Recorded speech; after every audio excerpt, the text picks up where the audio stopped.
आप सभी बहुत सौभाग्यशाली हैं, आपके क्षेत्र में इतना बढ़िया प्रोग्राम हो रहा है गुरुदेव का।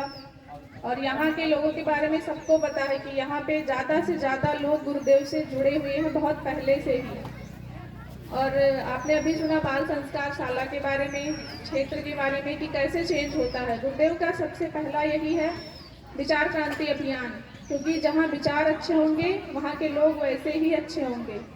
और गुरुदेव के साहित्य को पढ़िए, समझिए और वैसे जीवन जीने की कोशिश कीजिए। जैसे यहाँ पे जो भी प्रोग्राम हो रहा है उसमें बस ये मत सोचिए कि केवल यज्ञ हो रहा है और सारी चीज़ें हो रही हैं। सबसे मेन है गुरुदेव के साहित्य, उनको अच्छे से पढ़िए, खासकर स्टूडेंट्स वो अच्छे से पढ़िए और उनको करने की कोशिश करिए। जो विचार उसमें आपको पसंद आए उनको नोट डाउन करिए और वैसे अपने लाइफ स्टाइल में उतारिए, तभी परिवर्तन होगा। विद्यार्थियों से मेरा निवेदन है, खासकर लड़कियों से खासकर, ठीक है, आप लोग आगे आइए।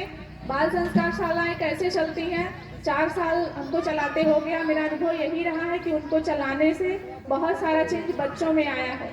माता पिता यही चाहते हैं ना कि मेरे बच्चे अच्छे हों, सब लोग यही चाहते हैं ना। तो जो जो गुण उनमें आप अच्छे चाहते हैं, सबसे पहले आप उनको स्वयं करिए, आप उनके सामने एग्जाम्पल बनिए, तभी वो करेंगे। उन्हें मुंह से मत सिखाइए कि हाँ तुमको ऐसे रहना चाहिए, तुमको ऐसे रहना चाहिए। अगर आप अपने माता पिता को प्रणाम करेंगे तो आपके बच्चे वैसे भी करेंगे, है ना। मम्मी लोगों से खास कर निवेदन है, क्योंकि आप हमेशा बोलती है ना कि ऐसे रहिए वैसे रहिए, ये करिए। सबसे पहले आप खुद करिए, उनके सामने एग्जाम्पल बनिए, फिर उन्हें बताने की जरूरत नहीं पड़ेगी।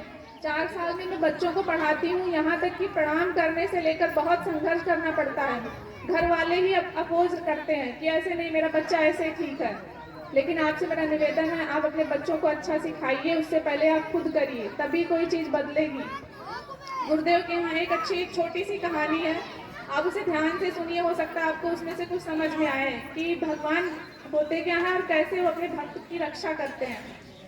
एक नौकर था, अपने सेठ के यहाँ काम करता था। तो उसने अपने सेठ से कहा कि सेठ जी मुझे जगन्नाथ जी की यात्रा पे जाना है। तो सेठ जी बोले कि मैं तो व्यापारी आदमी हूँ, जा नहीं सकता, मैं भी कुछ पैसा दे दूँ और मेरा भी भगवान के पास चढ़ावा पहुँच जाए।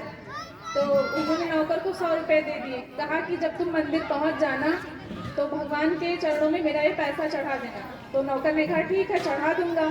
तो नौकर जब पहुँचा वहाँ जगन्नाथ जी की यात्रा पर, तो उसने रास्ते में देखा कि बहुत सारे संत लोग कीर्तन कर रहे थे। तो उसने सोचा कि मैं भी कुछ देर बैठ जाऊं, वो भी बैठ गया, उसको भी अच्छा लगने लगा। उसने देखा कि जो लोग कीर्तन कर रहे हैं वो थोड़े थक गए हैं, उन्हें थोड़ी भूख प्यास लग रही है। तो उसने वही 100 रुपये वहाँ पे खर्चा करके उन लोगों को भोजन पानी ये सब करवा दिया। उसमें 98 रुपये उसके खर्चे हो गए, बचे कितने रुपए? 100 में से 98 खर्चा हो गया, कितना बचा बच्चों बताओ?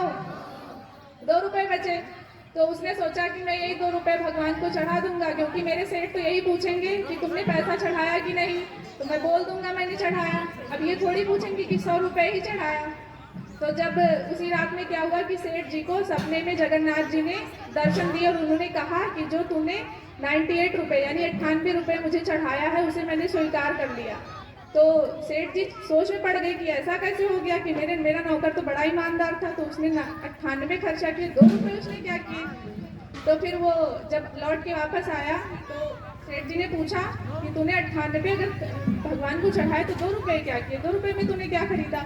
तो उसने सारी कहानी बताई। तो सेठ जी भाव विभोर हो गए, उन्होंने उसके चरण पकड़े, कहे देखो तुम्हारी वजह से ही भगवान ने मुझे सपने में आके दर्शन दे दिया, वो भी घर बैठे बैठे, तुम्हारी वजह से ही। तो इस कहानी से हम ये सीख सकते हैं कि भगवान हमारे उन्हीं चढ़ावों को एक्सेप्ट करते हैं जो हम जरूरतमंद लोगों को देते हैं, उनकी मदद करते हैं, वही चीज़ वो स्वीकार करते हैं। बाकी जो आप नगद चढ़ाते हैं उसमें कुछ ज़्यादा उनको उसका कोई महत्व नहीं है। इसलिए जो भी दीजिए, जब